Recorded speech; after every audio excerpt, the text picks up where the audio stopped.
اور جب کل کلاس کا وقت ہو تو اس لنک کو آپ نے اسی سے جوائن کر کے کلاس میں شامل ہو جانا ہے. سمجھ میں آ گئی بات؟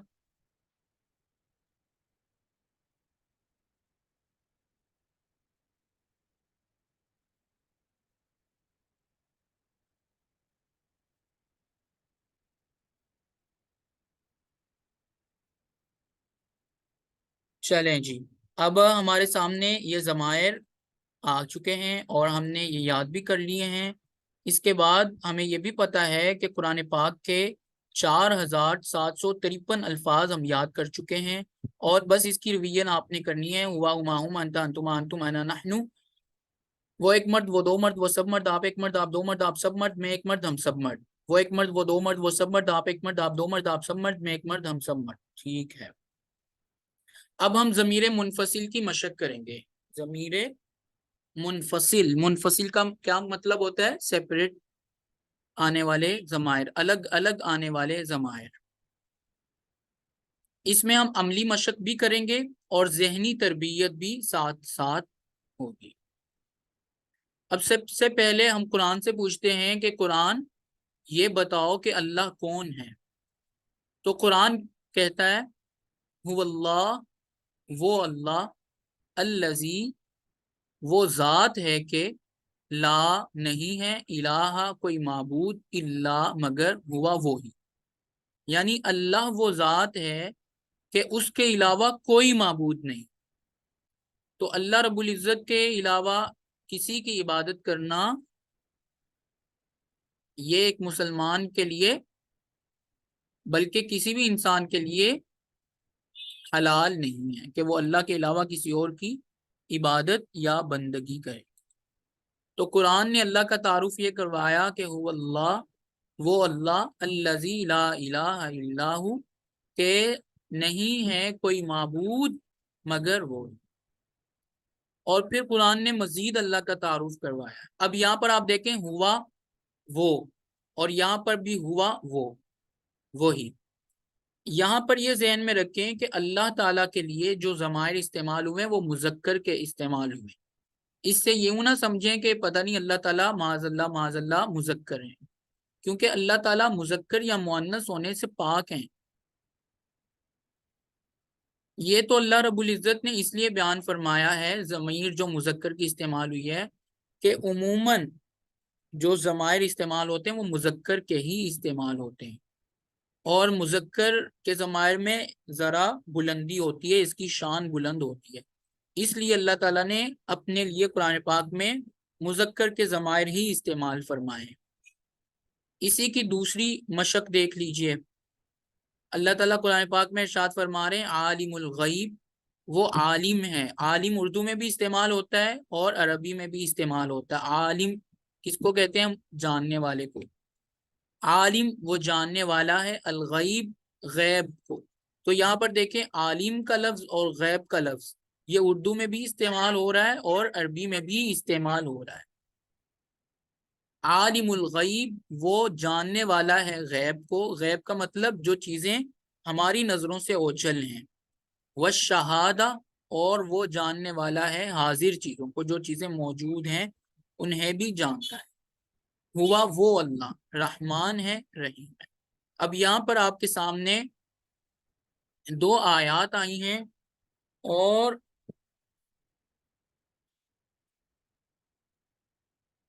ان دو آیات میں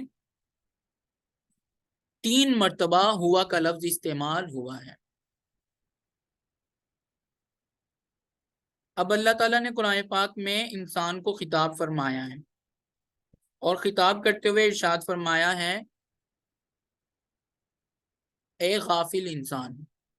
اس کا عنوان کیا رکھا گیا ہے؟ اے غافل انسان. یعنی کہ یہاں پر جو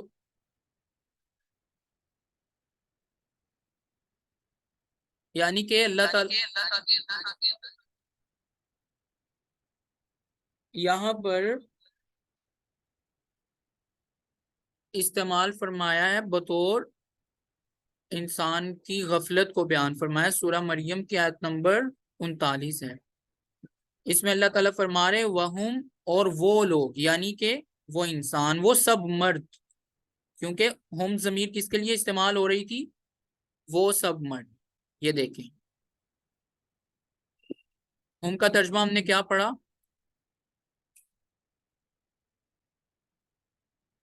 وہ سب مرد. تو اللہ تعالیٰ فرما رہے وہم اور وہ سب، یعنی وہ سب لوگ.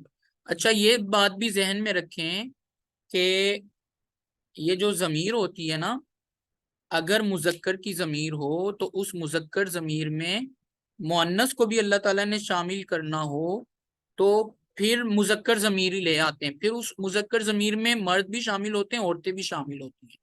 تو یہاں پر جو ہے نا مرد بھی شامل ہے، عورتیں بھی شامل ہے، یعنی کہ یہ سب کے لیے اللہ تعالیٰ ارشاد فرما رہے ہیں کہ وہم اور وہ سب، یعنی مرد اور عورتیں فی غفلت، غفلت میں ہیں. وہم اور وہ سب یعنی مرد اور عورتیں لا یؤمنون، ایمان نہیں لاتے. بہرحال ہم تو اس کا ترجمہ مرد ہی کریں گے کیونکہ ابھی ہم مذکر کے ضمائر سیکھ رہے ہیں. اور وہ سب لوگ غفلت میں ہیں اور وہ سب لوگ ایمان نہیں لاتے.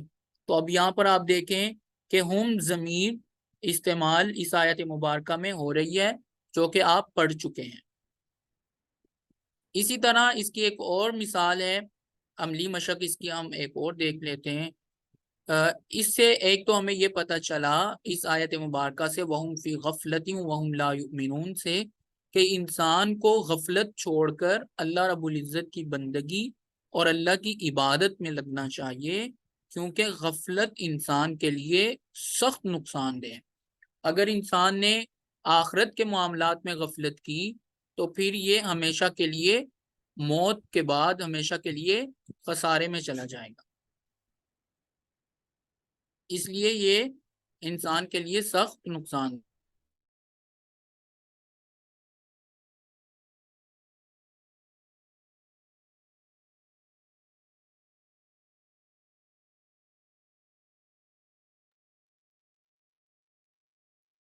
ٹھیک ہے، تو انسان کی غفلت اس کے لیے سخت نقصان دہ ہے.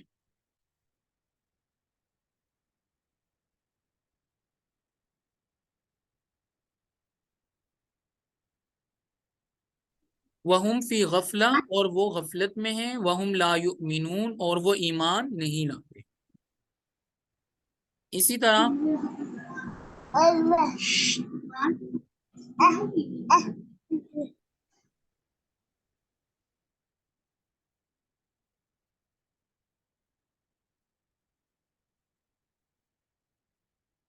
اگلی آیت مبارکہ ہے لا نخلفہ نحن ولا انت.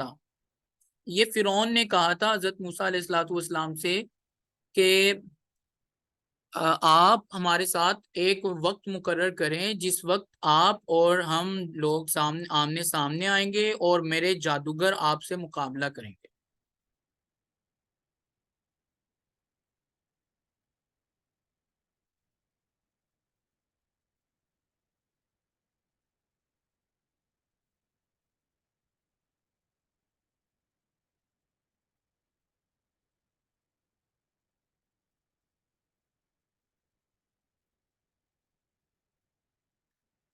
تو اس پر فرعون نے کہا تھا کہ حضرت موسیٰ علیہ السلام سے اس نے کہا تھا کہ آپ کوئی وقت مقرر کر دیں، لا نخلفہ ہم خلاف نہیں کریں گے، نحن ہم، ولا انت اور نہ آپ. تو یہاں پر اس نے نحن اور انت ضمائر ہم پڑھ چکے ہیں، یہ استعمال ہوئے. چلیں اب دوبارہ اسے جوائن کریں، اس میٹنگ کو لیو کر دیں.